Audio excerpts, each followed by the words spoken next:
warahmatullahi wabarakatuh. Salam sejahtera bagi kita semua. Shalom, Om Swastiastu, Namo Buddhaya, dan salam kebajikan. Perkenalkan, nama saya Siti Wafia dari SMP Negeri 5 Sungai Kunyit.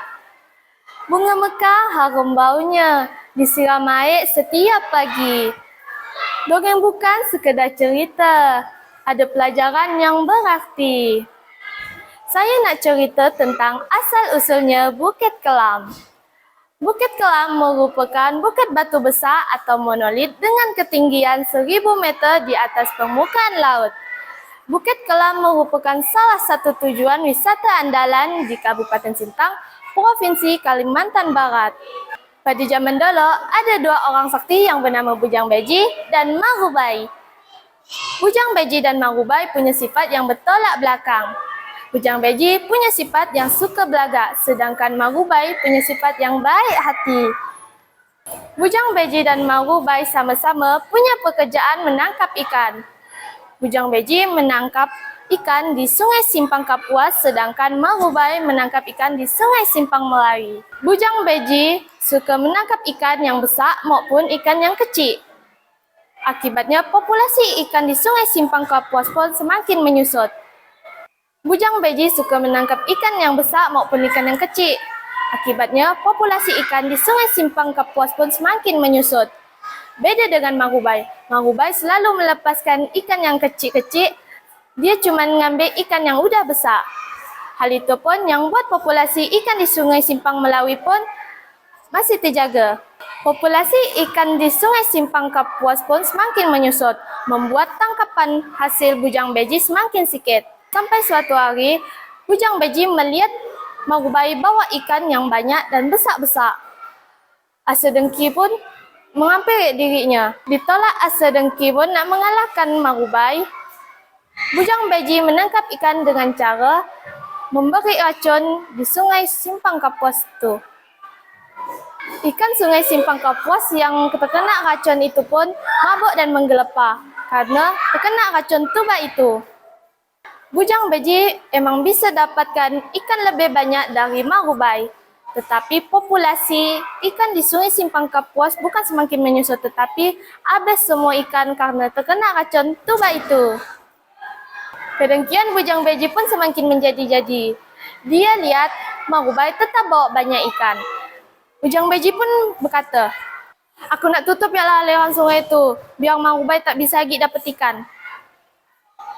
Bujang Beji pun punya rencana jahat untuk menutup aliran Sungai Simpang Melawi, supaya Marubai tidak bisa lagi dapat ikan. Dengan kesaktiannya, Bujang Beji membelah puncak bukit batu tersebut. Dia kemudian bawa puncak bukit batu tersebut dengan kedua tangannya. Dengan kesaktiannya, Bujang Beji pun membelah puncak bukit tersebut dan bawa dengan kedua tangannya. Tidak disadari oleh Bujang Beji, ada sosok bidadari yang melihat dia dari kejauhan. Tiba-tiba, sosok bidadari mengirimkan sebuah peti dan menyambar Bujang Beji. Batu besar itu pun jatuh ke dalam tanah. Bujang Beji yang menyadari bahawa ada sosok bidadari yang mengirimkan dia sebuah peti pun terkejut. Bujang Beji pun bilang, "Aku nak balas dendam ya dengan bidadari itu." Setelah itu, Bujang Beji pun nak angkat balik batu besar tersebut. Tetapi Bujang Beji tidak berhasil. Bujang Beji pun gagal dengan rencananya. Setelah itu, Bujang Beji sengaja menanam pokok kupang bambu. Bujang Beji pun gagal dengan rencananya. Setelah itu, Bujang Beji sengaja menanam pokok kupang bambu. Di dalam beberapa hari, tiba-tiba pokok kupang bambu itu pun besar dan tinggi menjulang ke langit. Bujang Beji pun bilang, "Aku nak balas dendam dengan bidadari itu. Nah, aku nak balas dendam dengan bidadari yang telah merusakkan rencana aku." Sebelum memanjat pokok kupang bambu itu, Bujang Beji ngasih makanan sesaji kepada hewan-hewan dan roh hutan.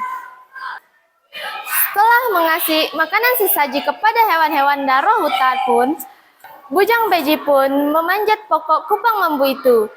Tetapi Bujang Beji lupa ngasih makanan sesaji dengan beruang dan rayap.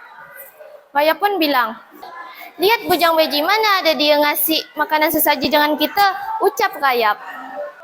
Beruang pun bilang, kita harus kasih dia pelajaran. Rayap pun bertanya, kau ada ide ya? Beruang pun jawab, ide? Macam mana kalau kau ya yang cari ide? Aku nanti bantu kau ya. Hehehe. Badannya yang besar, giliran kita suruh mikir malah lemot, ucap Rayap. Beruang pun ketawa. Hehehe. Rayap pun punya ide. Macam mana kita rogot ya pokok kupang bambu tersebut, biar bujang beji tak ada sampai ke langit. Tak ada lagi nunggu lama, Rayap dan beruang pun gorogoti pokok kupang bambu tersebut. Sementara itu, bujang beji yang hampir sampai ke langit pun tiba-tiba pokok kupang bambu tersebut jatuh ke tanah. Usaha Rayap dan beruang pun berhasil. Bujang beji pun jatuh dari ketinggian sampai menyebabkan kematiannya. Gagal sudah rencana bujang beji untuk mengeringkan Sungai Simpang Melawi serta membalas dendam kepada bidadari. Sedangkan jatuhnya bukit batu besar itu kemudian hari dikenal dengan Bukit Kelam. Sekian cerita dari saya. Terima kasih.